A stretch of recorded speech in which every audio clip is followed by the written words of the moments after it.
اعوذ باللہ من الشیطان الرجیم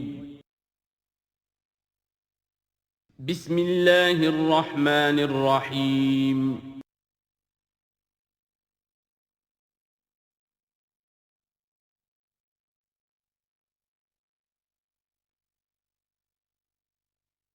اعوذ باللہ من الشیطان الرجیم بسم اللہ الرحمن الرحیم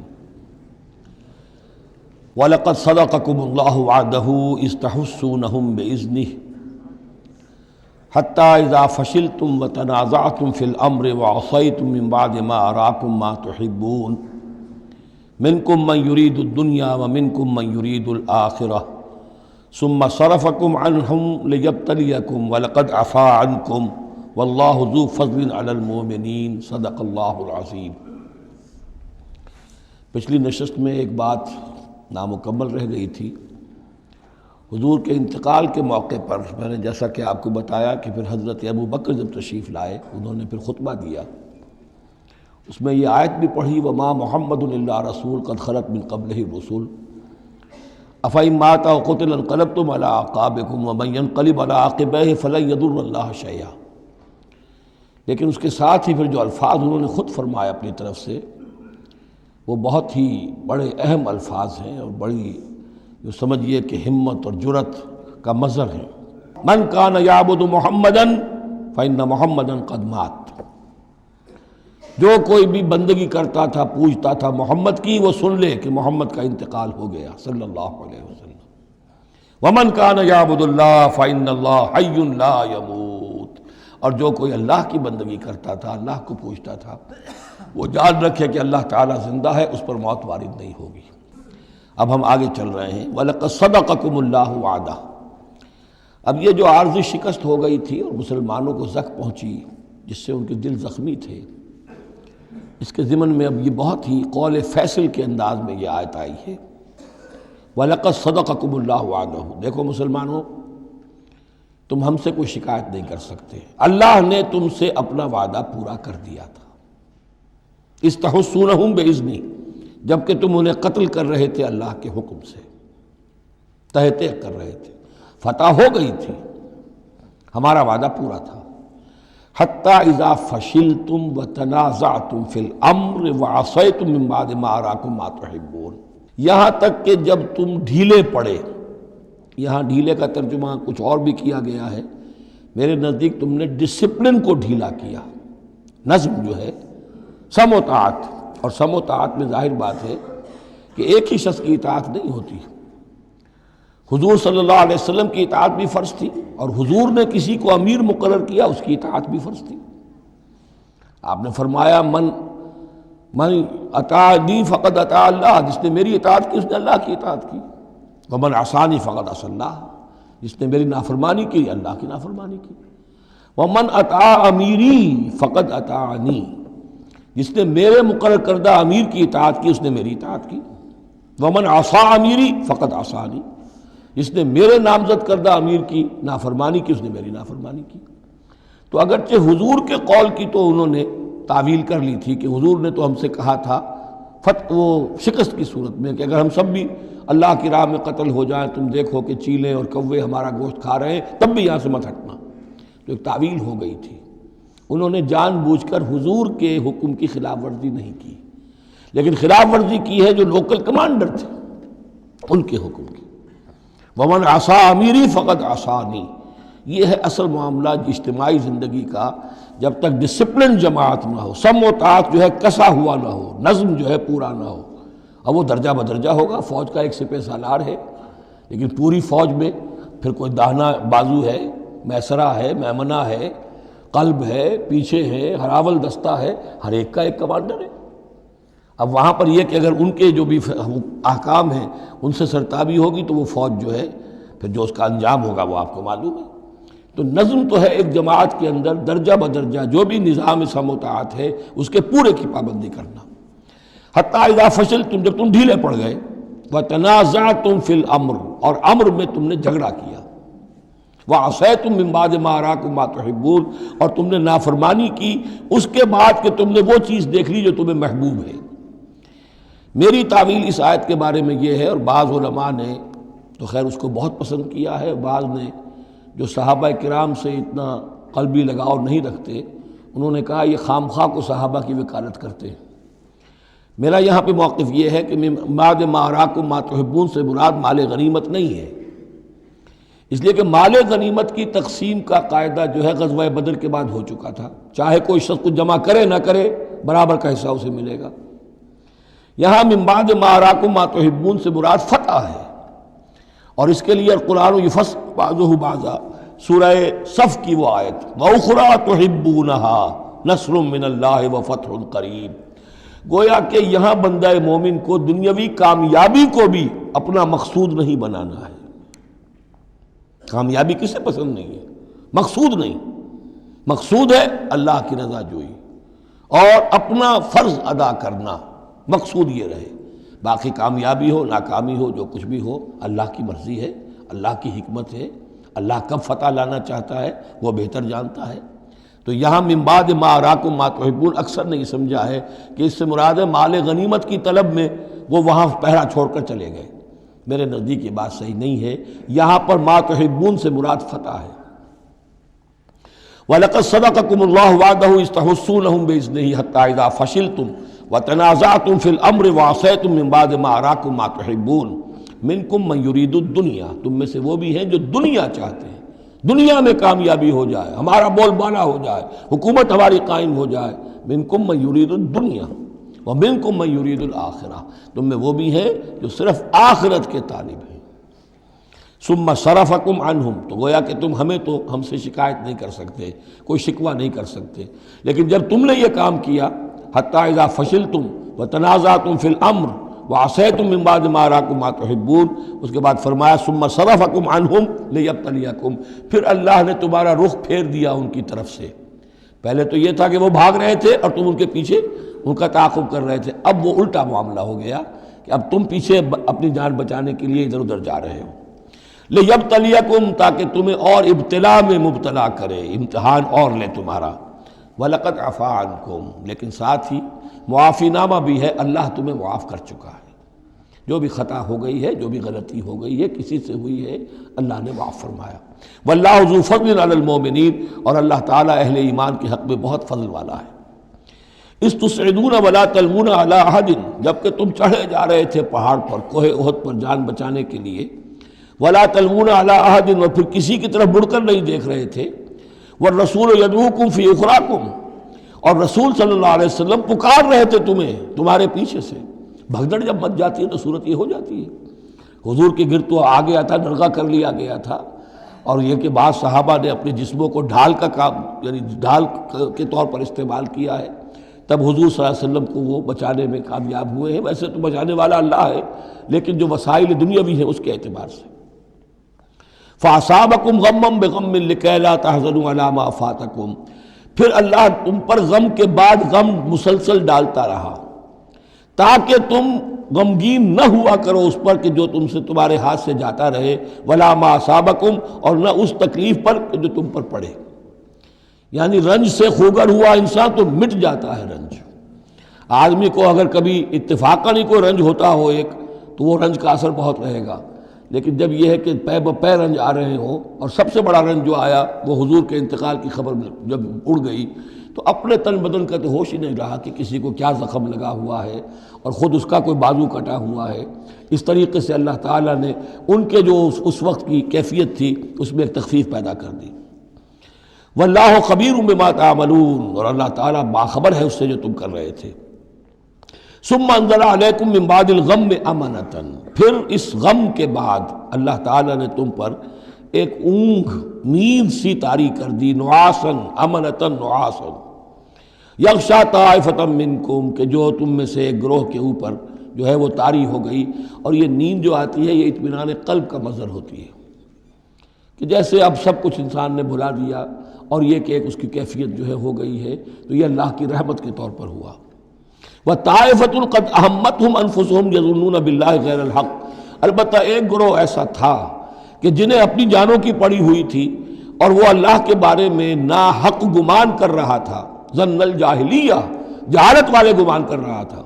یعنی اگر کوئی بچے کھچے منافقین بھی رہ گئے تھے عبداللہ ابن ابی کے 3 سے آدمیوں کے جانے کے بعد، اگر کوئی 2-4 ہوں تو ان کا حال یہ تھا کہ اس وقت انہیں اپنی جانوں کے لالے پڑے ہوئے تھے. جب یہ کیفیت ہو تو وہ اون کیسے آئے گی؟ تو ان کا تو حال یہ تھا کہ ان کے دل میں وسوسے آ رہے تھے کہ اللہ نے تو مدد کا وعدہ کیا تھا، وہ مدد تو پھر جھوٹی ہو گئی، بات تو اللہ کا جو ہے اللہ کی بات سچی ثابت نہیں ہوئی. ظن جاہلیت ان کے دماغوں میں پیدا ہو رہا تھا. وَطَائِفَةٌ قَدْ أَهَمَّتْهُمْ أَنفُسُهُمْ، انہیں اپنی جانوں کے لالے پڑ گئے. يَظُنُّونَ بِاللَّهِ غَيْرَ الْحَقِّ ظَنَّ الْجَاهِلِيَّةِ، وہ اللہ کے بارے میں گمان کر رہے تھے ناحق، جو کہ جاہلیت کا ظن تھا. يَقُولُونَ هَلْ لَنَا مِنَ الْأَمْرِ مِنْ شَيْءٍ، اور وہ کہہ رہے تھے کہ ہمارے لیے بھی کوئی اختیار میں حصہ ہے یا نہیں. ہو سکتا ہے یہ وہ لوگ ہوں جنہوں نے اس وقت بھی مشورہ دیا تھا کہ جیسے حضور کی رائے تھی کہ مدینے کے اندر ہی محصور رہ کر جنگ کی جائے، ہماری بات نہیں مانی گئی تو ہمارا بھی کوئی اختیار ہے کہ نہیں، ساری بات محمد کی چلے گی صلی اللہ علیہ وسلم. یہ بھی جماعتی زندگی میں ہوتا ہے، انسان جو ہے پسند نہیں کرتا، ہر شخص چاہتا ہے میری بات بھی ہو، میری بات کو بھی مانا جائے، میری رائے جو ہے وہ بھی چلے. آخر ہم سب اپنے امیر کی رائے ہی مانتے رہیں، کیسے ہوگا؟ تو حل لنا من الامر من شیء، وہ ہمارے بھی اختیار میں کچھ ہے یا نہیں، ہمارا بھی کوئی اختیار ہے کہ نہیں. قل، کہہ دیجئے، ان الامر کلہ للہ، امر اور اختیار تو کل کا کل اللہ کے لیے ہے.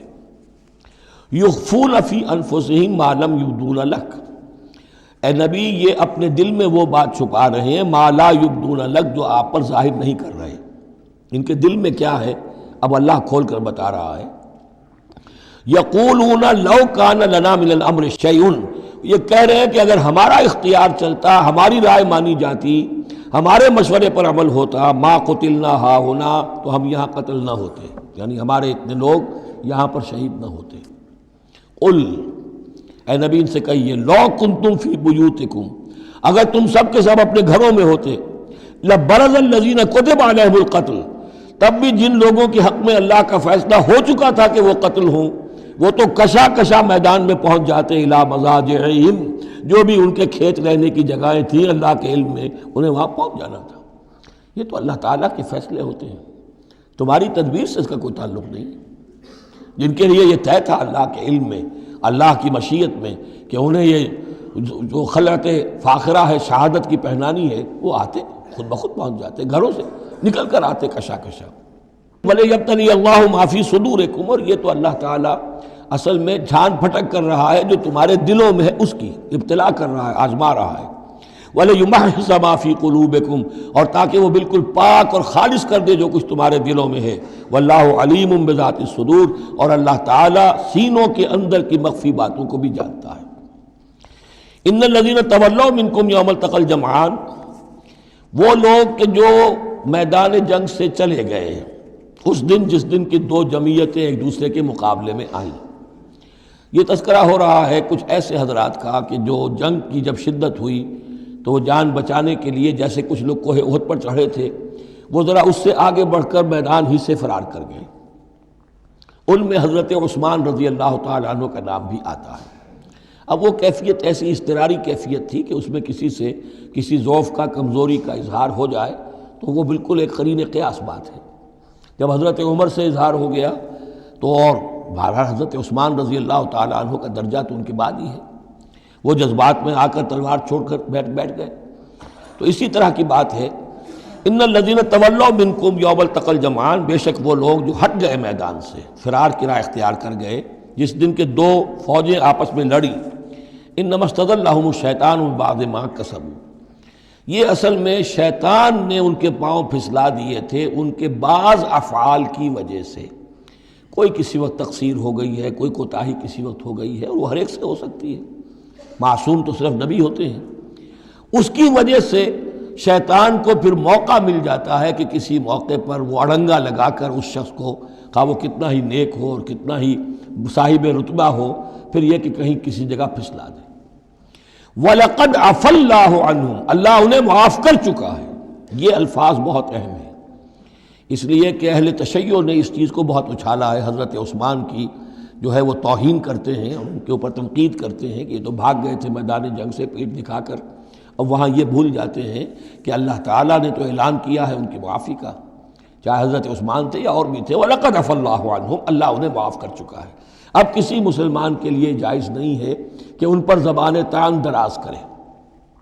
ان اللہ غفور حلیم، یقیناً اللہ تعالیٰ معاف فرمانے والا اور حلم والا ہے، حلیم ہے۔ یا ایھا الذین آمنوا لا تکونوا کالذین کفروا وقالوا لاخوانہم اذا ضربوا فی الارض او کانوا غزا لو کانوا عندنا ما ماتوا وما قتلوا، اہل ایمان تم ان لوگوں کے مانند نہ ہو جاؤ جنہوں نے کفر کیا اور جنہوں نے اپنے بھائیوں کے بارے میں کہا جبکہ وہ تھے زمین میں سفر پر نکلے ہوئے یا کسی جہاد میں شریک تھے، اگر وہاں وہ ان کا انتقال ہو گیا، لو کانوا عندنا ما ماتوا وما قتلوا، کہ اگر ہمارے پاس ہوتے تو نہ مرتے نہ قتل ہوتے۔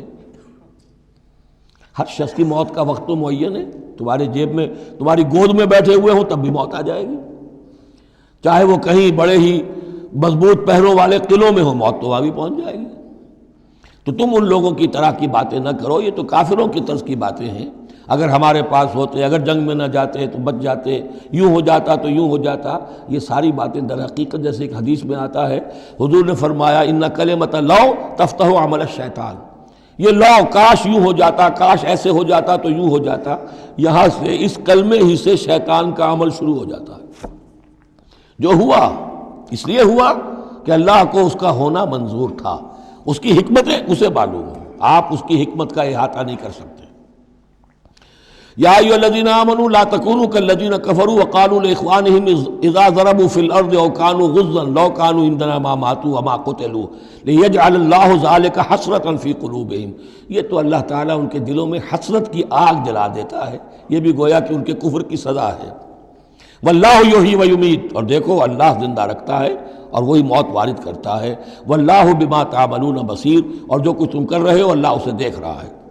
وَلَئِن قُتِلْتُمْ فِي سَبِيلِ اللَّهِ، اگر تم اللہ کی راہ میں قتل ہو جاؤ، او متم، یا تمہارا ویسے ہی انتقال ہو جائے، موت آ جائے، او متم لَمَغْفِرَةٌ مِّنَ اللَّهِ وَرَحْمَةٌ خَيْرٌ مِّمَّا يَجْمَعُونَ، تو چاہے اللہ کی راہ میں قتل ہو جاؤ یا ویسے موت آ جائے، اللہ تعالیٰ کی طرف سے جو مغفرت تمہیں ملے گی وہ اور رحمت ملے گی وہ کہیں بہتر ہے ان چیزوں سے جو تم جمع کر رہے ہو۔ اور 10 سال جی لیتے تو کیا کر لیتے، اور کچھ جمع کر لیتے، اللہ تعالیٰ نے شہادت کی موت دے دی، اس سے بڑی اور تمہارے لیے شہادت کون سی ہوگی۔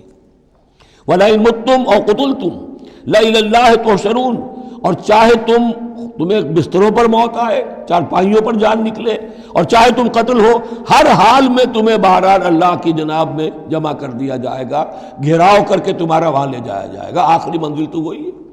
فرق کیا ہے کہ بستر پر پڑے ہوئے دم توڑ رہے ہیں یا یہ کہ میدان جنگ کے اندر شہید ہو گئے۔ فَبِمَا رَحْمَةٍ مِّنَ اللَّهِ لِنتَ لَهُمْ، یہ آیت بھی بڑی اہم ہے سورہ مبارکہ کی، اجتماعی زندگی، جماعتی زندگی، جو بھی امیر ہوں، صاحب امر ہوں، جن کے پاس ذمہ داریاں ہوں، ان کے تحت ان کے ساتھی ہیں، آخر وہ انسان ہیں، ان کے بھی جذبات ہیں، ان کے بھی احساسات ہیں، ان کی عزت نفس بھی ہے، ان کے ساتھ نرمی کی جانی چاہیے، سختی نہیں۔ کوئی ملازم ہے، ملازم کے ساتھ آپ سختی کر سکتے ہیں، لیکن یہ تو والنٹیئرز ہیں، جو بھی آیا ہے، جو بھی حضور کے ساتھ تھا، کون تھا وہ؟ کوئی تنخواہ یافتہ سپاہی تو نہیں تھا، وہ کوئی مرسنریز تو نہیں تھے، یہ لوگ آئے ہیں ایمان کی وجہ سے آئے ہیں۔ اب بھی کوئی جماعت ہے، دینی جماعت بنی ہے، تو جو بھی لوگ اس میں کام کر رہے ہیں تو وہ جو ساتھی ہیں ان کے ساتھ ان کے امراء کو نرم رویہ اختیار کرنا چاہیے۔ فَبِمَا رَحْمَةٍ مِّنَ اللَّهِ لِنتَ لَهُمْ، تو یہ تو اللہ کی رحمت کی بات ہے، اللہ کی رحمت کا مظہر ہے نبی کہ آپ ان کے حق میں بہت نرم ہیں۔ وَلَوْ كُنْتَ فَظًّا غَلِيظَ الْقَلْبِ، اور اگر ہوتے آپ تند خو اور سخت دل، لَانفَضُّوا مِنْ حَوْلِكَ، تو یہ آپ کے ارد گرد سے منتشر ہو جاتے، آپ کو چھوڑ کر چلے جاتے۔ کوئی کارواں سے ٹوٹا، کوئی بدگما حرم سے، کہ امیر کارواں میں نہیں خوئے دل نوازی۔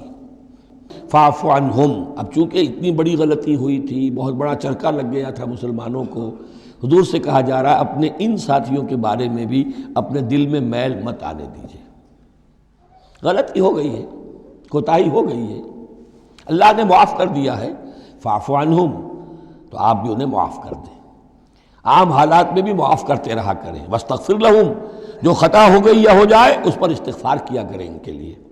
وشاورہم فی الامر، اور یہ نہ کریں کہ اب آئندہ ان کی کوئی بات نہیں سننی، نہیں، مشورے میں شامل رکھیے ان کو بھی، اور ان سے مشورہ کرتے رہا کیجئے امر میں۔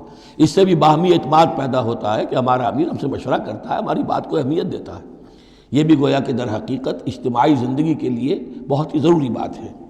فَإِذَا عَزَمْتَ، البتہ جب مشورے کے بعد آپ کا دل ٹھک جائے، آپ ایک ارادہ کر لیں، فیصلہ کر لیں، فتوکل علی اللہ، تو اب کسی شخص کی بات کی پرواہ نہ کیجیے، پھر توکل سارا اللہ کی ذات کے اوپر۔ یعنی حضور نے مشورہ کیا تھا اس وقت، کچھ لوگوں کی رائے وہی تھی جو حضور کی رائے تھی، لیکن کچھ حضرات نے کہا کہ ہم تو کھلے میدان میں، ہم کاہے کو جان بچا کر بیٹھے ہیں یہاں پر، ہمیں تو شہادت کی موت چاہیے، شہادت مطلوب و مقصود مومن۔ تو حضور نے ان کی رعایت کی، فیصلہ کر دیا۔ اب جو فیصلہ حضور کا ہے اب اس پر توکل، اس لیے کہ اس کے فوراً بعد جب حضور حضرت عائشہ کے حجرے سے برآمد ہوئے ہیں تو خلاف معمول آپ نے زرہ پہنی ہوئی تھی، ہتھیار لگائے ہوئے تھے، اس سے اندازہ ہو گیا کہ معاملہ کوئی سخت ہے جو آنے والا ہے۔ تو پھر ان لوگوں نے کہا حضور ہم اپنی رائے واپس لیتے ہیں، جو آپ کی رائے اس پر عمل کر لیں، یہ اس کا معاملہ ہے۔ جب ایک فیصلہ ہو جائے تو یہ نہیں کہ اب دل میں یقین ہو جائے آدمی، ابھی ادھر ابھی ادھر، نہیں، پھر اس کے اوپر جم جائے۔ فَإِذَا عَزَمْتَ، جب آپ ایک فیصلہ کر لیں، فَتَوَكَّلْ عَلَى اللَّهِ، تو اللہ پر توکل کیجئے، ان اللہ یحب المتوکلین، یقیناً اللہ تعالیٰ توکل کرنے والوں کو پسند کرتا ہے۔ ان ینصرکم اللہ فلا غالب لکم، اے مسلمانوں دیکھو، اگر اللہ تمہاری مدد کرے گا کوئی تم پر غالب نہیں آ سکتا۔ وَإِن یخذلکم، اور اگر اللہ تمہاری مدد چھوڑ دے، دستکش ہو جائے، فمن ذا الذی ینصرکم من بعدہ، تو کون ہے وہ جو تمہاری مدد کرے گا اس کے بعد۔ وعلی اللہ فلیتوکل المؤمنون، پس اللہ ہی پر توکل کرنا چاہیے ایمان والوں کو۔ وما کان لنبی ان یغل، اور کسی نبی کی یہ شان نہیں ہے کہ وہ غل کرے۔ اب یہ غل اور غل یہ دو الفاظ ہیں عربی زبان کے، عام طور پر جو غل کا لفظ آتا ہے وہ مال غنیمت میں سے کسی چیز کا چوری کر لینا، اور غل ہے دل میں کینہ ہونا۔ تو ایک خیال تو یہ ہے، اور یہ روایات ہیں کہ حضور پر کچھ منافقوں نے الزام لگایا تھا کہ مال غنیمت میں آپ نے کوئی خیانت کی ہے، معاذ اللہ ثم معاذ اللہ۔ تو اس کا جواب دیا جا رہا ہے کسی نبی کی یہ شان نہیں ہے کہ وہ کوئی چوری کرے، کوئی چیز چھپائے۔ وَمَن يَغْلُلْ يَأْتِ بِمَا غَلَّ يَوْمَ الْقِيَامَةِ، اور جو کوئی ایسا کام کرے گا وہ تو پھر جو کچھ اس نے چھپایا ہوگا لے کر حاضر ہوگا قیامت کے دن۔ ثم توفیٰ کل نفس ما کسبت وہم لا یظلمون، پھر ہر ذی نفس کو دے دیا جائے گا، توفیٰ دیکھیے پھر وہ دیا جانا، وفا یوفی، یوفا توفیٰ، ثم توفیٰ کل نفس، پورا دے دیا جائے گا ہر جان کو، ما کسبت، جو کچھ اس نے کمایا ہوگا، وہم لا یظلمون، اور ان پر کوئی ظلم نہیں ہوگا۔ ایک رائے البتہ مولانا اصلاحی صاحب نے ظاہر کی ہے کہ یہاں غل بمانی غل ہے، یعنی الزام یہ لگایا گیا تھا منافقین کی طرف سے، عبداللہ ابن ابی کی طرف سے، کہ یہ بڑے ایمبیشس آدمی ہیں محمد صلی اللہ علیہ وسلم، اور یہ عرب پر اپنی حکومت قائم کرنے کے لیے انہوں نے ہماری جانوں کو تختہ مشق بنایا ہے، ہمیں استعمال کر رہے ہیں، ہمیں مروا رہے ہیں، تو گویا کہ ہماری خیر خواہی نہیں کر رہے بلکہ ان کے دلوں میں ہماری جو ہے وہ بدخواہی ہے۔ تو یہ غل کے معنی میں یہ ان کا مفہوم ہے جو انہوں نے لیا ہے، واللہ اعلم۔ افمن اتبع رضوان اللہ کمن باء بسخط من اللہ، تو کیا بھلا وہ شخص جس نے اللہ کی رضا کی پیروی کی اس کے مانند ہو جائے گا جو اللہ کے غضب اور غصے کو کما کر لایا۔ ومأواہ جہنم، اور اس کا ٹھکانہ جہنم ہے، وبئس المصیر، اور وہ بہت ہی بری جگہ ہے پہنچنے کی۔ ہم درجات عند اللہ، ان کے بھی درجے بندیاں ہیں اللہ کے ہاں، جیسے نیکوکاروں کے درجے ہیں بدکاروں کے بھی درجے ہیں، سب بدکار برابر نہیں، سب نیکوکار برابر نہیں۔ واللہ بصیر بما یعملون، اور جو کچھ یہ کر رہے ہیں اللہ اسے دیکھ رہا ہے۔ اب یہ آیت بھی پھر دیکھیے، سورہ جو بقرہ میں 2 دفعہ آیا تھا مضمون، وہ اب تیسری مرتبہ یہاں آ رہا ہے۔ حضرت ابراہیم حضرت اسماعیل کی دعا میں مضمون آیا تھا، ربنا وابعث فیہم رسولا منہم یتلو علیہم آیاتک ویعلمہم الکتاب والحکمۃ ویزکیہم۔ پھر آ گیا تھا 18ویں رکوع کے آخر میں، کما ارسلنا فیکم رسولا منکم یتلو علیکم آیاتنا ویزکیکم ویعلمکم الکتاب والحکمہ ویعلمکم ما لم تکونوا تعلمون۔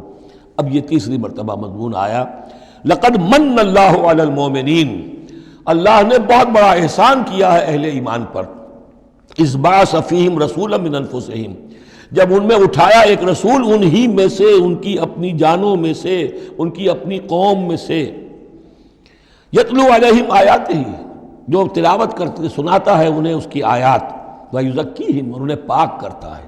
ترتیب اب ہمیشہ کے لیے یہی ہوگی، تلاوت آیات، تزکیہ، اور پھر تعلیم حکمت، تعلیم کتاب و حکمت۔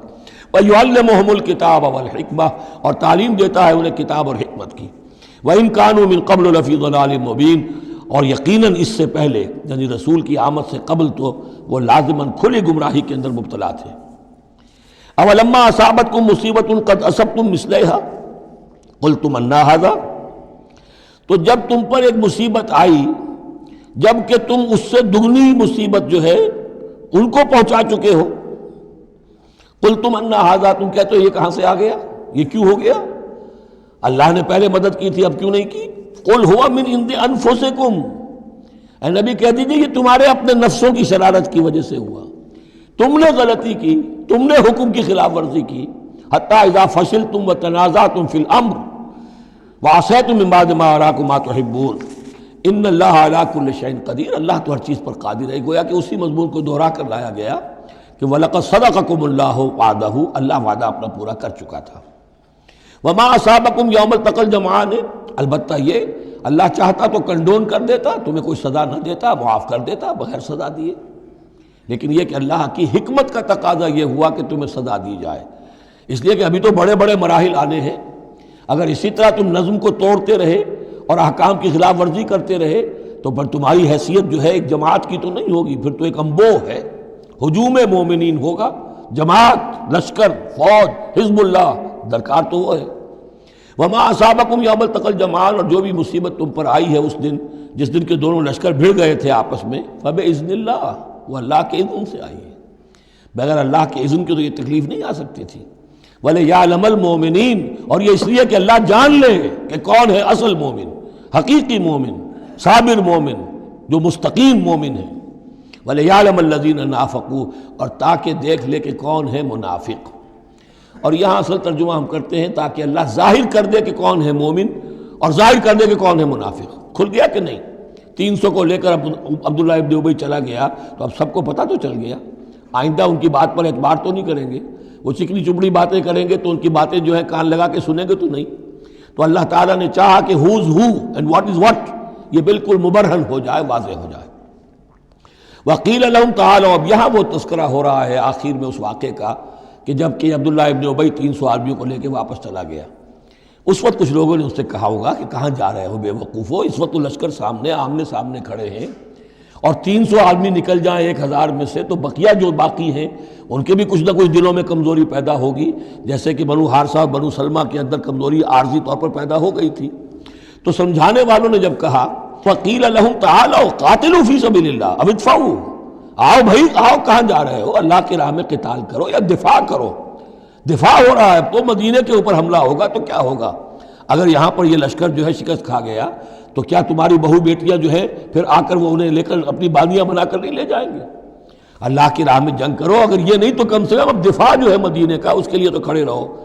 قالوا لو نعلم قتالا لاتبعناکم، ان کا اگر ہم سمجھتے کہ جنگ ہونی ہے تو ہم ضرور تمہارا ساتھ دیتے۔ یعنی یہ تو در حقیقت نورا کشتی ہو رہی ہے، یہ حقیقت میں جنگ ہے ہی نہیں۔ یہ محمد کے ساتھی جو مہاجرین آئے ہیں مکے سے اور یہ جو مکے سے اب آئے ہیں چڑھ کر، یہ سب ایک ہیں کہ تھیلے کے چٹے بٹے ہیں اور ہمارا ان سے کوئی سروکار نہیں۔ لو نعلم قتالا لاتبعناکم ہم للکفر یومئذ اقرب منہم للایمان، اس دن وہ ایمان کی نسبت کفر سے قریب تر تھے۔ یقولون بافواہہم ما لیس فی قلوبہم، وہ اپنے منہوں سے وہ بات کہہ رہے ہیں جو ان کے دلوں میں نہیں ہے۔ واللہ عالم بما یکتمون، اور جو کچھ وہ چھپا رہے ہیں وہ اللہ کے علم میں ہے۔ الذین قالوا لاخوانہم وقعدوا لو اطاعونا ما قتلوا، یہ وہ لوگ ہیں کہ جنہوں نے کہا، ان کے جو بھائی جو وہاں پر مسلمان صادق الایمان تھے جو وہاں شہید ہو گئے، تو جو لوگ بیٹھے رہے تھے انہوں نے کہا لو اطاعونا ما قتلوا، اگر وہ بھی ہمارے ساتھ آ گئے ہوتے، ساتھ ہمارے چلے آتے، 300 ہم آئے تھے، وہ اور بھی آ جاتے تو قتل نہ ہوتے۔ قل فادرؤوا عن انفسکم الموت ان کنتم صادقین، تو اے نبی ان سے کہیے اچھا اگر سچے ہو تو اپنی جانوں سے موت کو ہٹا کر دکھاؤ۔ کیا موت سے بچے رہو گے؟ کیا موت یہاں گھروں میں نہیں آئے گی؟ ولا تحسبن الذین قتلوا فی سبیل اللہ امواتا، اب وہ پھر آیت آ گئی 19ویں رکوع کی، ولا تقولوا لمن یقتل فی سبیل اللہ امواتا بل احیاء ولکن لا تشعرون، سورہ بقرہ اس کے 19ویں رکوع کی آیت ہے۔ اور یہاں ولا تحسبن الذین قتلوا فی سبیل اللہ امواتا، ہرگز نہ سمجھنا ان لوگوں کو جو اللہ کی راہ میں قتل ہو جائیں کہ وہ مردہ ہیں، بل احیاء، بلکہ وہ تو زندہ ہیں، عند ربہم یرزقون، اپنے رب کے پاس انہیں رزق مل رہا ہے، رزق پا رہے ہیں۔ فرحین بما آتاہم اللہ من فضلہ، وہ تو خوشیاں منا رہے ہیں، شادیانے بجا رہے ہیں جو کچھ اللہ نے اپنے فضل سے ان کو عطا کیا ہے۔ وَيَسْتَبْشِرُونَ بِالَّذِينَ لَمْ يَلْحَقُوا بِهِم مِّن خَلْفِهِمْ، اور ابھی وہ خوش وقت ہو رہے ہیں، خوشخبریاں حاصل کر رہے ہیں کہ ہمارے اور بھائی بھی جو پیچھے رہ گئے، ابھی شہادت کی خلت انہیں نہیں ملی، وہ بھی آئیں، اور جو ہمیں اللہ تعالیٰ نے ناز و نعم کے اندر اس وقت رکھا ہوا ہے اس سے وہ بھی شاد کام ہوں جو ان کے پیچھے ہیں۔ اللہ خوف علیہم ولا هم یحزنون، کہ ان پر کوئی نہ خوف ہوگا اور نہ وہ کسی حزن سے دوچار ہوں گے۔ یستبشرون بنعمت من اللہ وفضل، اور وہ تو خوشیاں منا رہے ہیں اللہ تعالیٰ کی نعمت کی وجہ سے اور اس کے فضل کی بنا پر، وَأَنَّ اللَّهَ لَا يُضِيعُ أَجْرَ الْمُؤْمِنِينَ، اور یہ اس بات پر کہ اللہ تعالیٰ اہل ایمان کے اجر کو ضائع نہیں کرتا۔ الَّذِينَ اسْتَجَابُوا لِلَّهِ وَالرَّسُولِ مِن بَعْدِ مَا أَصَابَهُمُ الْقَرْحُ۔ اب یہاں اصل میں جو آیات آ رہی ہیں اس کے بارے میں دو قسم کی روایات ہیں تاریخ کی۔ ایک تو پختہ واقعہ یہ ہے کہ حضور صلی اللہ علیہ وسلم نے جب یہ پتہ چل گیا کفار چلے گئے، اب جو بھی کچھ ضروری کام تھے وہ کیے، جو بھی شہداء تھے دفنایا، پھر اچانک آپ کو خیال آیا کہ یہ کفار چلے گئے ہیں، لیکن ہو سکتا ہے انہیں اپنی غلطی کا احساس ہو کہ مسلمان جو ہیں اس وقت تو یوں سمجھیے کہ وہ بالکل اس حالت میں تھے کہ ہم ختم کر سکتے تھے کہ دوبارہ نہ آ جائے، سیکنڈ تھاٹ نہ ہو۔ تو آپ نے فیصلہ کیا لوگوں مسلمانوں چلو تعاقب کرو تاکہ انہیں معلوم ہو جائے کہ ہماری ہمت ہاری ہوئی نہیں ہے، انہیں پتہ چلے گا کہ مسلمان اس وقت بھی اس کیفیت میں کہ ہمارے تعاقب میں آ رہے ہیں تو پھر وہ جرأت نہیں کریں گے۔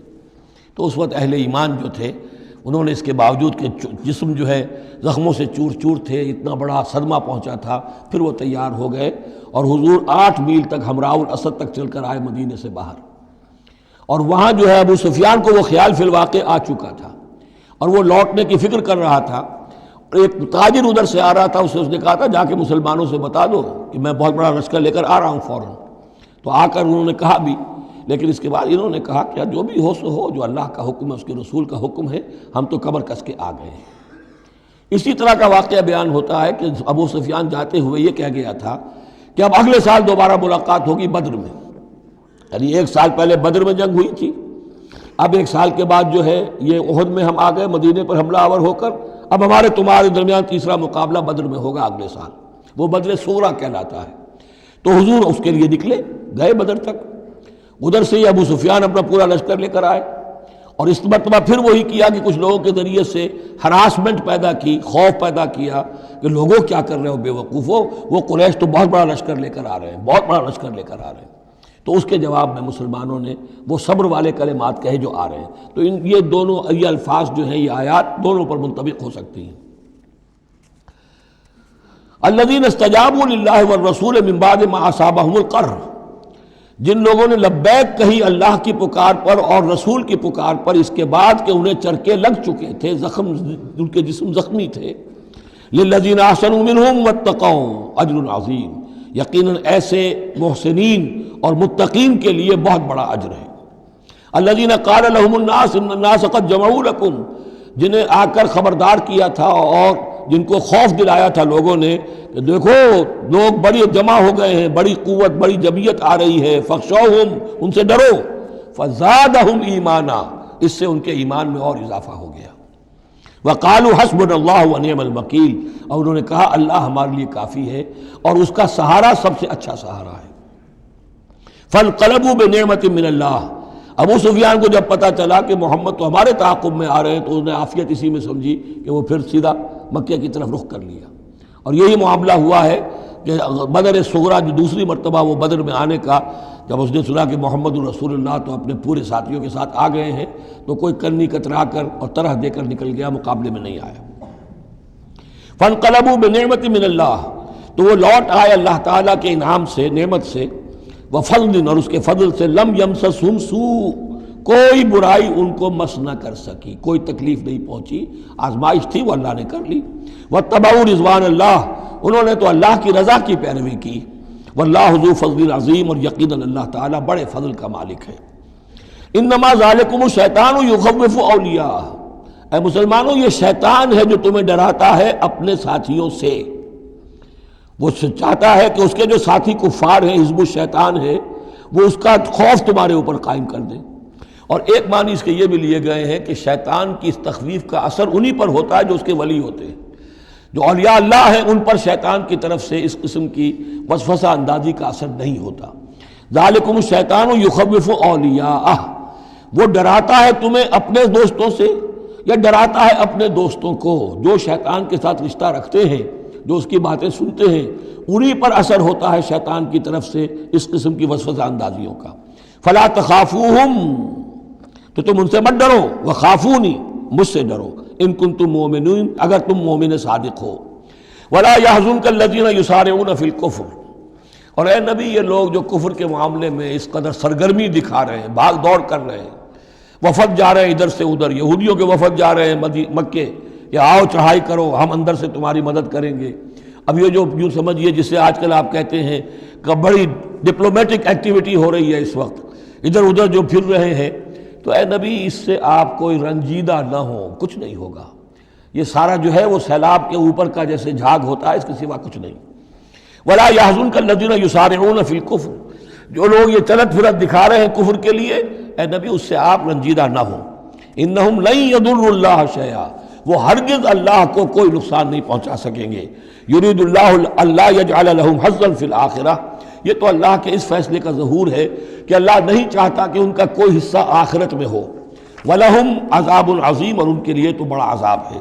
ان الذین اشتروا الکفر بالایمان لن یضروا اللہ شیئا، یقیناً جنہوں نے ایمان ہاتھ سے دے کر کفر خرید لیا وہ اللہ کو کوئی نقصان نہیں پہنچا سکتے. وَلَهُمْ عَذَابٌ علیم، ان کے لیے دردناک عذاب ہے. وَلَا يَحْسَبَنَّ الَّذِينَ كَفَرُوا أَنَّمَا نُمْلِي لَهُمْ خَيْرٌ لِأَنفُسِهِمْ، اور نہ سمجھیں یہ کافر کہ ہم جو انہیں مہلت دے رہے ہیں تو یہ ان کے لیے اچھائی کر رہے ہیں. اچھائی نہیں ہے. کفر کو مہلت ملتی ہے تاکہ اور بڑھ جائے، ثم ازدادوا کفرا، کفر میں اور بڑھ جائے، تاکہ وہ اور برے سے برے عذاب کے اپنے آپ کو مستحق بنا لے. اللہ ڈھیل دیتا ہے، لیکن یہ نہ سمجھے وہ کہ یہ ڈھیل ان کے حق میں اچھی ہے. وَلَا يَحْسَبَنَّ الَّذِينَ كَفَرُوا أَنَّمَا نُمْلِي لَهُمْ خَيْرٌ لِأَنفُسِهِمْ إِنَّمَا نُمْلِي لَهُمْ لِيَزْدَادُوا إِثْمًا، یہ ہم ان کی رسی دراز کرتے ہیں، ڈھیل دیتے ہیں تاکہ اور گناہ کما لیں. وَلَهُمْ عَذَابٌ مُهِينٌ، اور پھر ان کے لیے اہانت آمیز عذاب ہو.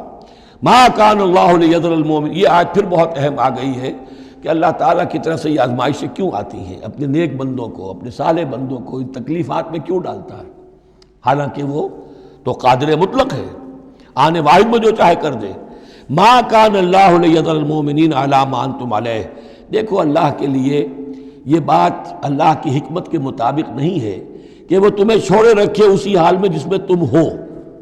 یعنی تمہارے اندر کمزور اور پختہ ایمان والے ابھی گڑبڑ ہیں، اس سے آگے بڑھ کر ابھی منافق اور مومن بھی گڑبڑ ہیں. یہ گڑبڑ جو جبیت تمہاری ہے، یہ آگے چل کر اگر اس کو پاک نہ کر دیا جائے، اس کے اندر سے یہ تمام ناپاک عناصر نکال نہ دیے جائیں، تو آگے کے جو اور مشکل کٹھن مقامات آ رہے ہیں، آگے تمہیں سلطنت روما سے ٹکرانا ہے، تمہیں سلطنت کسریٰ سے ٹکرانا ہے. ابھی تو یہ چھوٹی موٹی چیزیں جو ہو رہی ہیں اندرون ملک عرب، تو تمہارے لیے یہ ضروری ہے کہ پرج ہوتی رہے، اور وہ پرج ہوتی ہے انہی آزمائشوں کے ذریعے سے. ما کان اللہ لیذر المؤمنین علی ما انتم علیہ، یہ اللہ کا طریقہ نہیں ہے، سنت نہیں ہے کہ وہ تمہیں چھوڑے رکھے اہل ایمان اسی حالت میں جس پر تم ہو، حتی یمیز الخبیث من الطیب، جب تک کہ خبیث علیحدہ نہ ہو جائے طیب سے، کھل جائے.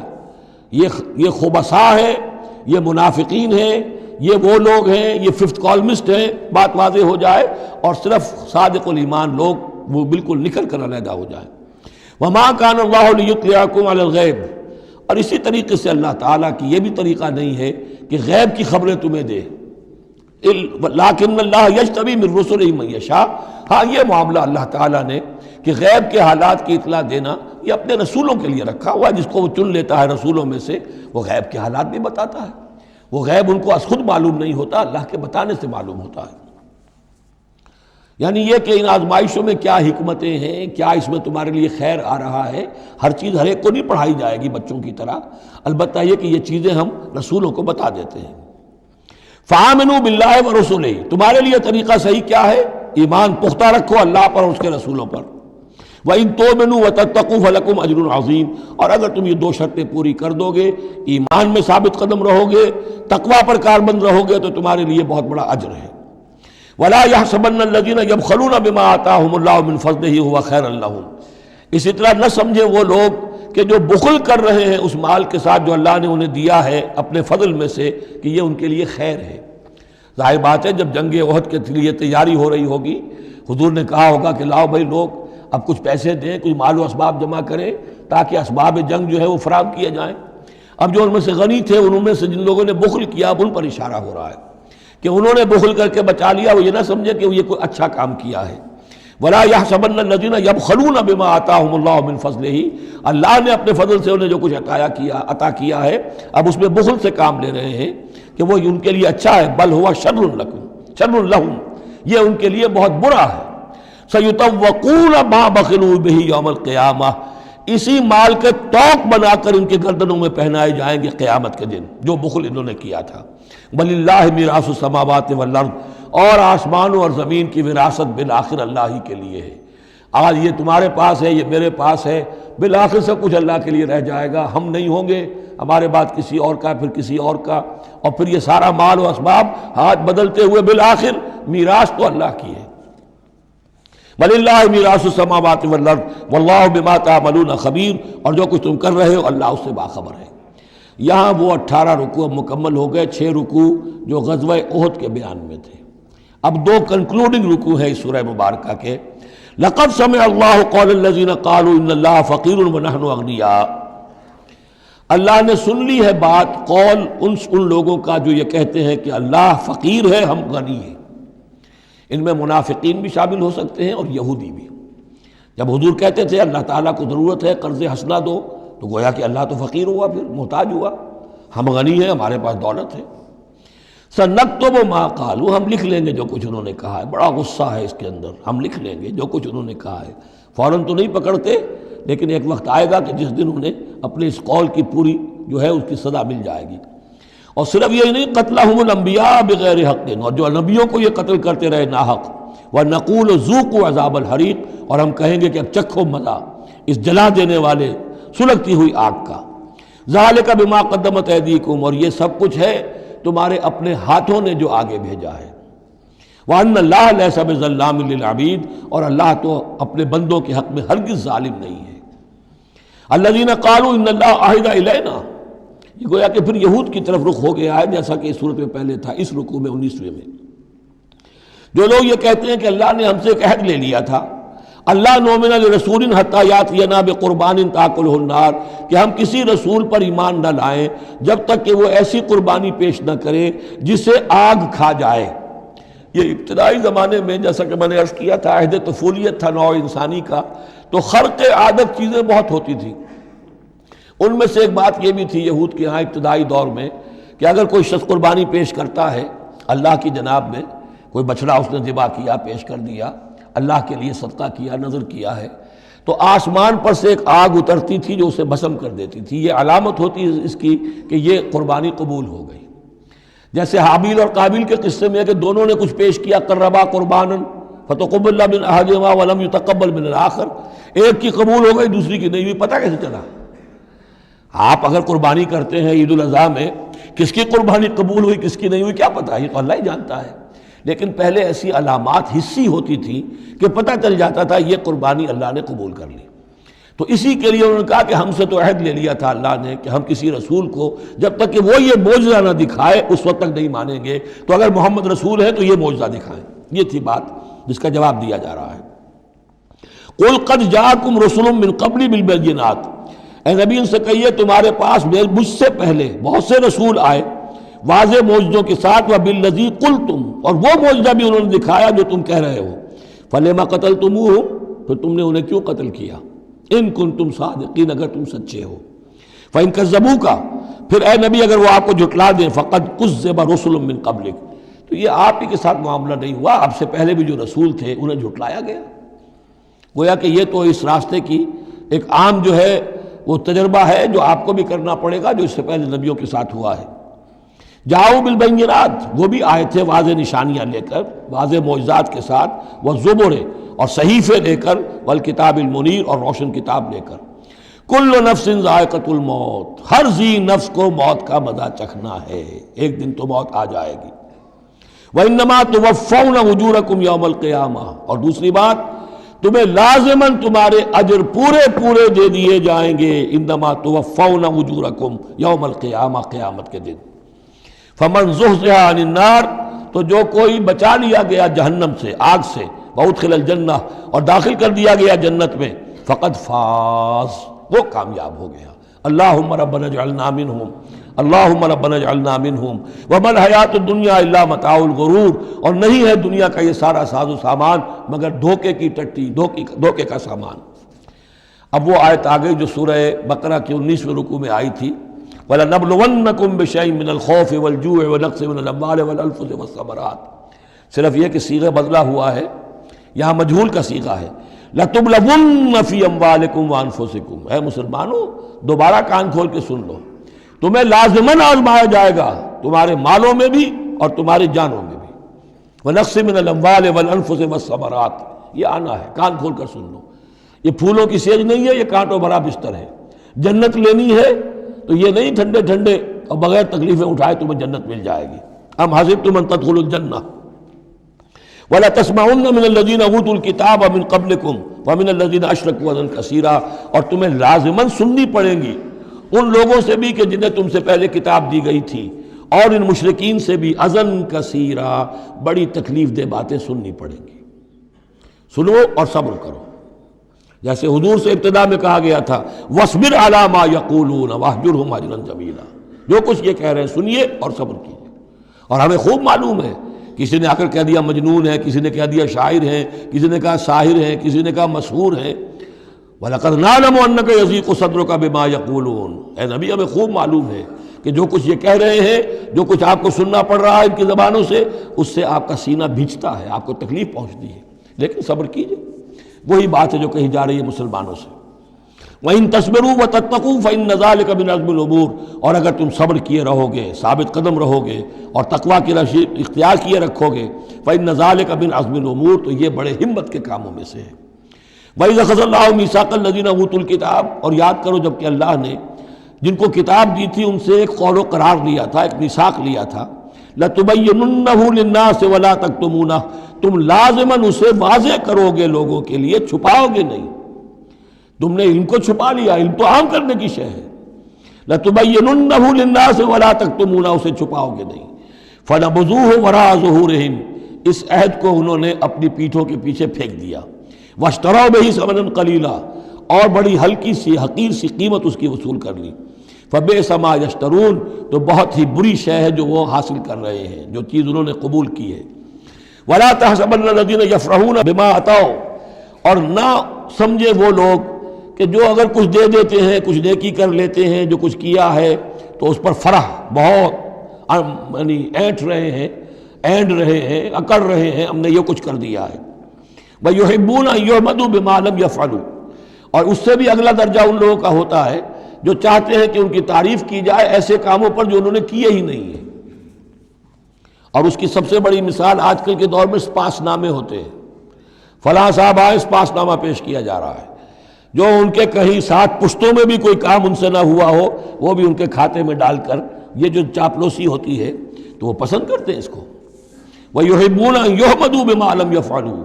جو کچھ کیا ہی نہیں اس پر بھی ان کی تعریف کی جائے. اگر کچھ کر لیا تو کہنے کیا ہے، اس کا تو ڈھنڈورا پیٹیں گے، اس کو تو شائع کریں گے، اس کا جو بھی ہوگا ڈنکے کی چوٹ بیان کریں گے. اس سے بھی آگے بڑھ کر جو کیا نہیں اس پر تعریف چاہتے ہیں. فَلَا تَحْسَبَنَّهُمْ بِمَفَازَةٍ مِّنَ الْعَذَابِ. تو مت سمجھنا ان کے بارے میں کہ وہ عذاب سے بچ جائیں گے. وَلَهُمْ عَذَابٌ أَلِيمٌ. اور ان کے لیے دردناک عذاب ہے. وَلِلَّهِ مُلْكُ السَّمَاوَاتِ وَالْأَرْضِ. اللہ ہی کے لیے ہے آسمانوں اور زمین کی بادشاہی. واللہ علی کل شیء قدیر. اور اللہ ہر چیز پر قادر ہے. اب آ گیا ہے وہ آخری رکوع جو قرآن مجید کے عظیم ترین مقامات میں سے ہے. اس کی پہلی 6 آیتیں وہ ہیں کہ جس کے بارے میں روایت آتی ہے کہ جس شب میں یہ نازل ہوئی ہیں تو پوری رات حضور پر رقت آری رہی، آپ کھڑے بیٹھے لیٹے ہوئے روتے رہے. جب آئے حضرت بلال صبح کے وقت جگانے کے لیے نماز کی اطلاع دینے کہ نماز کا اب تیار ہے، تو جب آپ کو دیکھا کہ آپ پر یہ جو ہے طاری ہے رقت، تو پوچھا کیا وجہ ہے. تو پھر آپ نے فرمایا آج مجھ پر یہ آیات نازل ہوئی. یعنی وہ رقت جو ہے وہ شکر کے جذبے کے تحت تھی، اتنی عظیم آیات. ایک یہ نوٹ کیجئے، یہ 20واں رکوع شروع ہو رہا ہے سورہ آل عمران کا، اور 20ویں رکوع کی پہلی آیت سورہ بقرہ میں کیا تھی؟ ان فی خلق السماوات والارض واختلاف اللیل والنہار والفلک التی تجری فی البحر بما ينفع الناس وما انزل اللہ من السماء من ماء فاحیا به الارض بعد موتها، وہ آیت الآیات اسی کا خلاصہ ہے یہ۔ ان فی خلق السماوات والارض واختلاف اللیل والنہار، یقیناً آسمانوں اور زمین کی تخلیق میں اور رات اور دن کے الٹ پھیر میں، لا آیات لأولی الالباب، ہوش مند لوگوں کے لیے نشانیاں ہیں۔ وہاں آیت ختم ہوئی تھی لا آیات لقوم یعقلون، ان لوگوں کے لیے نشانیاں ہیں جو عقل سے کام لیتے ہیں، یہاں اولو الالباب۔ یہ پہلا قدم ہے ہدایت کا کہ کائنات کو دیکھو، کھول آنکھ، زمین دیکھ، فلک دیکھ، فضا دیکھ، مشرق سے ابھرتے ہوئے سورج کو ذرا دیکھ، یہ سب آیات الہیہ ہیں، ان کو دیکھو، اللہ کو پہچانو۔ اگلا قدم کیا ہے؟ جب اللہ کو پہچان لیا اب اسے یاد رکھو۔ الذین یذکرون اللہ قیاما وقعودا وعلی جنوبہم، جو یاد رکھتے ہیں، ذکر کرتے رہتے ہیں اللہ کا، کھڑے بھی، بیٹھے بھی، لیٹے بھی۔ وَيَتَفَكَّرُونَ فِي خَلْقِ السَّمَاوَاتِ وَالْأَرْضِ، اور مزید غور و فکر کرتے رہتے ہیں آسمان اور زمین کی تخلیق میں۔ وہ ایک دوسرے نتیجے تک پہنچتے ہیں، پکار اٹھتے ہیں، ربنا ما خلقت ھذا باطلا، اے رب تو نے یہ سب کچھ بیکار تو پیدا نہیں کیا ہے، بے مقصد تو پیدا نہیں کیا ہے۔ اور پھر ذہن ان کا منتقل ہوتا ہے اپنی طرف، ہمارا مقصد کیا ہے، میں کس لیے پیدا کیا گیا، میری زندگی بس یہی ہے، کھاؤ پیو، اولاد جنو اور دنیا سے رخصت ہو جاؤ، اللہ اللہ خیر صلی اللہ۔ تو کیا مقصد ہوا زندگی کا؟ معلوم ہوا کہ نہیں، کوئی خلا ہے، انسانی اعمال کے نتیجے نکلنے چاہیے، نیکی کا بدلہ ملنا چاہیے۔ اس دنیا میں تو نہیں ملتا، اکثر نیکوکاروں جو ہے وہ دنیا میں فاقوں میں رہتے ہیں، اور بدکار جو ہے وہ عیش کرتے ہیں۔ تو کوئی اور زندگی ہونی چاہیے، کوئی اور دنیا ہونی چاہیے کہ جس میں بھرپور بدلہ مل جائے، مکافات عمل ہو۔ لہذا وہ کہہ اٹھتے ہیں سبحانک فقنا عذاب النار، پاک ہے تیری ذات، تو اے اللہ ہمیں اس دوسری زندگی میں جو عذاب تو نے تیار کر رکھا ہے جہنم کا، اس سے بچا۔ ربنا انک من تدخل النار فقد اخزیتہ، اے اللہ جس کو تو نے داخل کر دیا آگ میں، اسے تو رسوا کر دیا۔ وما للظالمین من انصار، اور ظالموں کے لیے کوئی مددگار نہیں ہوں گے۔ ربنا اننا سمعنا، اب ایمان باللہ، ایمان بالآخرت کے بعد اب ایسے لوگوں کے دلوں کے کانوں میں جب کسی نبی کی آواز آتی ہے، رسول کی پکار آتی ہے، تو لبیک کہتے ہیں فوراً، دیر نہیں لگاتے، جیسے حضرت ابوبکر نے فوری طور پر دعوت قبول کر لی، اس لیے کہ ایمان باللہ اور ایمان بالآخرت تک تو خود پہنچ چکے تھے۔ جو میں نے سورہ فاتحہ کے بارے میں آپ کو بتایا تھا کہ سورہ فاتحہ کو سمجھ لیجئے کہ جو شخص اولو الالباب میں سے، ہوش مند لوگوں میں سے یہاں تک پہنچ چکا ہے، اپنی سلامتی طبع، سلامتی عقل، سلامتی فطرت کے نتیجے میں اللہ کو پہچان لیا، آخرت کو پہچان لیا، اب اس کے بعد رسالت، اہدنا الصراط المستقیم۔ یہاں بھی یہ ہے کہ اب ایسے شخص کے سامنے اگر کسی نبی کی دعوت آئے گی، اس کا رد عمل کیا ہوگا؟ ربنا اننا سمعنا منادیا ینادی للایمان، اے رب ہم نے ایک ندا کرنے والے، پکارنے والے کی پکار کو سنا، وہ ایمان کی صدا لگا رہا تھا، ایمان کی ندا دے رہا تھا، ان آمنوا بربکم، کہ ایمان لاؤ اپنے رب پر، فآمنا، تو اے رب ہمارے اب ایمان لے آئے۔ اب یہاں سے دیکھیے یہ دعا، عظیم ترین دعا، یہ جو سورہ بقرہ کے آخر میں آئی تھی، یہاں میں سمجھتا ہوں کہ بعض پہلوؤں سے یہ دعا اس سے کہیں زیادہ عظیم تر ہے۔ ربنا فاغفر لنا ذنوبنا، پیسا ہے ہمارے رب ہمارے گناہ بخش دے، وکفر عنا سیئاتنا، اور ہماری برائیاں ہم سے دور کر دے، نامہ اعمال کے دھبے بھی دھو دے، اور ہمارے دامن کردار کے جو داغ ہیں ان کو بھی صاف کر دے، وتوفنا مع الابرار، اور ہمیں وفات دیجو اپنے نیکوکار وفادار بندوں کے ساتھ۔ ربنا وآتنا ما وعدتنا علی رسلک، اور اے رب ہمیں دیجو وہ سب کچھ جس کا تو نے وعدہ کیا ہے ہم سے اپنے رسولوں کے ذریعے سے، ولا تخزنا یوم القیامہ، ہمیں قیامت کے دن رسوا نہ کیجو، انک لا تخلف المیعاد، یقیناً تو اپنے وعدے کے خلاف کرنے والا نہیں ہے۔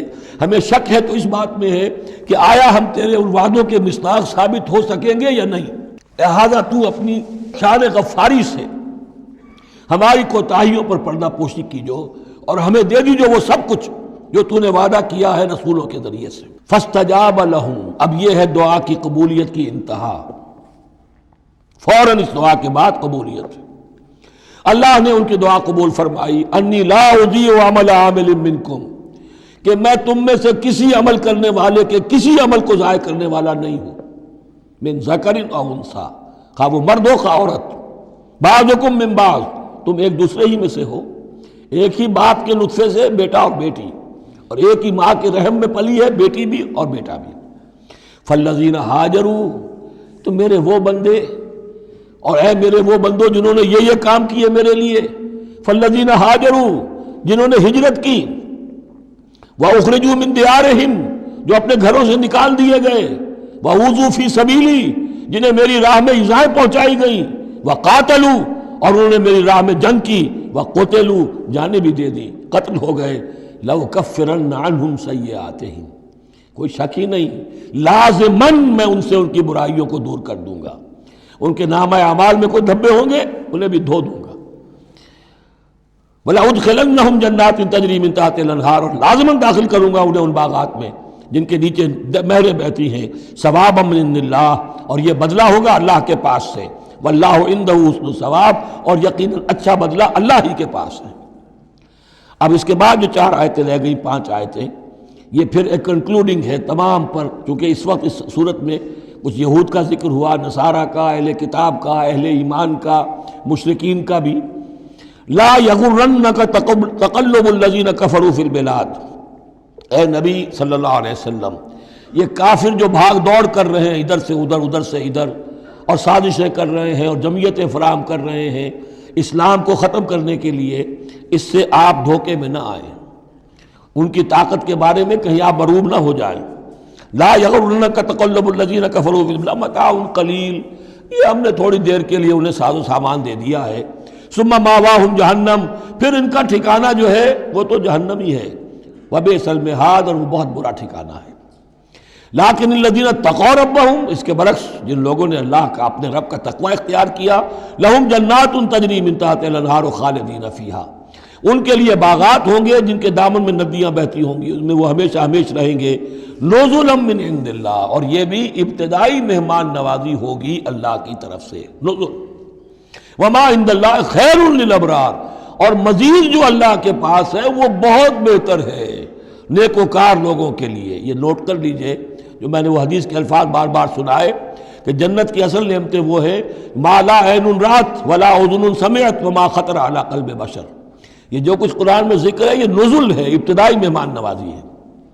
وَإِنَّ مِنْ أَهْلِ الْكِتَابِ لَمَنْ يُؤْمِنُ بِاللَّهِ وَمَا أُنزِلَ إِلَيْكُمْ، اور اہل کتاب میں وہ بھی ہیں، اچھے لوگ بھی ہیں جو ایمان رکھتے ہیں اللہ پر بھی، وما انزل الیکم، اور اس پر بھی جو تم پر نازل کیا گیا، وما انزل الیہم، اور اس پر بھی جو ان کی طرف نازل کیا گیا، خاشعین للہ، ان کے دلوں میں اللہ کا خوف ہے، عجز کرتے ہیں، عاجزی اور تواضع برتتے ہیں، لا یشترون بآیات اللہ ثمنا قلیلا، وہ اللہ کی آیات کو حقیر سی قیمتوں پر فروخت نہیں کرتے، اولئک لہم اجرہم عند ربہم، یقیناً ایسے لوگوں کا اجر ان کے رب کے پاس محفوظ ہے، ان اللہ سریع الحساب، یقیناً اللہ تعالی حساب لینے میں دیر نہیں لگاتا۔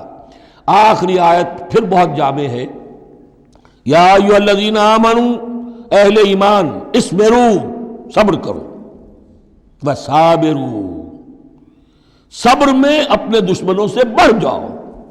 مصابرت جو ہے باب مفعلہ، اس میں مقابلہ آتا ہے، ایک تو ہے صبر کرنا، ایک صبر وہ بھی تو کر رہے ہیں نا، ان یمسسکم قرح فقد مس القوم قرح مثلہ، تمہیں چرکا آج لگا ہے، 1 سال پہلے انہیں چرکا لگا تھا، 70 مارے گئے تھے، اور وہ 1 سال کے اندر پھر آگے چڑھائی کر کے، تو تم اپنا دل جو ہے غمگین کر کے کیوں بیٹھے ہوئے ہو؟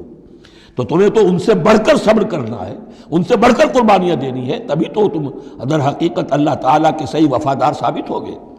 یا ایھا الذین آمنوا اصبروا وصابروا ورابطوا، رابطوا مرابطہ جو ہے پہرے کو بھی کہتے ہیں، اور یہ کہ ربط، نظم، ڈسپلن، مضبوط، مربوط، وہ جو آیا حتی اذا فشلتم وتنازعتم فی الامر، تم نے ڈھیلا کیا اپنا نظم، تم نے جو ہے وہ سب اطاعت کے اندر کمی کی، لہذا تمہارے اوپر یہ اللہ تعالیٰ کی طرف سے صدا آ گئی۔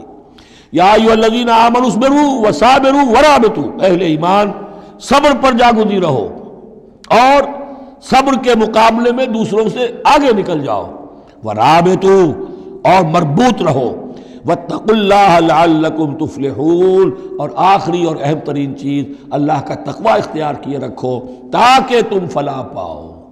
یہ سب کچھ کرو گے تو فلاح ملے گی، ایسے ہی گھر بیٹھے فلاح نہیں ملتی، بارک اللہ لی ولکم فی القرآن العظیم ونفعنی وإیاکم بالآیات والذکر الحکیم۔